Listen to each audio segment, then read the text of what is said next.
Hey guys, I'm Crystal. I'm Fran. And we are Two Moms, Let's Cook. And today we're making cherry pie cinnamon rolls. First, you're going to start off by getting some butter and putting it on a paper towel and buttering the pan. Make sure you get it good in all corners so the cinnamon rolls don't stick. We are adding the cinnamon rolls to the pan, one by one.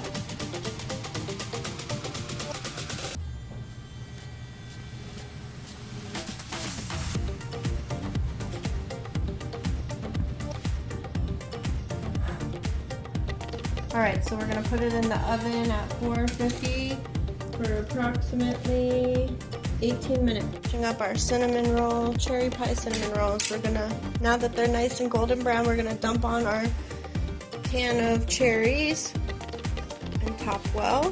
Alright, so we spread out the cherry pie filling well until it covered all the cinnamon rolls. And we're going to put it back in the oven for about 5 to 6 minutes until it looks bubbly. Then we'll pull it out and we're going to put frosting on it. You can also use any kind of pie filling, apple pie, blueberry, peach, pretty much any kind of pie filling. You can also make it with regular fruit if you want a less sweet option, but it's pretty versatile for any flavor.